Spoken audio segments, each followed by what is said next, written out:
2222, or February 2nd, 2022. Alexander is excellent at fractions. He knows how to find the surface area of a rhombus like nobody's business. Most of how I help him is convincing him that he does indeed know the first steps of an equation. Or I do some corralling of his focus from his friends back to his white sheet of paper. Alexander is kind and talkative. He's small for his age, built like a curved blossom tree. He stopped showing up to tutoring for 3 weeks. He never gave an explanation, but the day before he stopped showing up, his friends got in trouble for saying the word faggot. I watched Alexander shrink into his hoodie the same way a dog backs into an unforgiving corner. For months now, boys have been skating by our home yelling, "Fuck gay people." Our pride flag signaling us in a small Southern California suburb. One afternoon, I can see the face of one. He has the tiniest bit of peach fuzz above his lip. When he yells, his voice cracks and it sounds like a skateboard skirting a rail. Some days they yell, "Fuck gay people."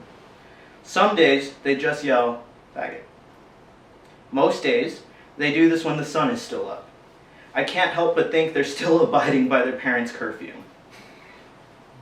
Alexander is still nowhere to be found. On my last day as his math tutor, I asked his friends where he's been. No one really knows. They heard that he's been hanging out with the bigger boys, the ones who cuss and fight behind the L building. When I think of Alexander, I remember how he accidentally said "damn" and immediately apologized.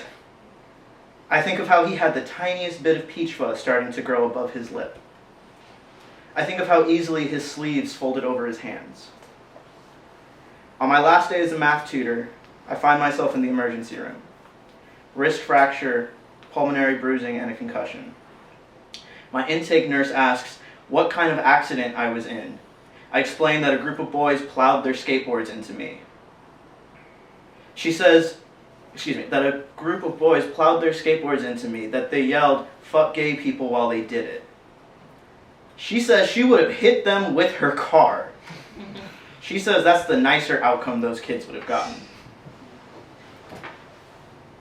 I can understand this. I don't know how to explain that the boy who hit me the hardest, who yelled the loudest, had some of the most scared eyes I have ever seen. When the skateboard flew out of his grip and it was just us, one boy and one faggot, he held his hands up to fight. His sweater was so big, he had to keep pushing his sleeves back.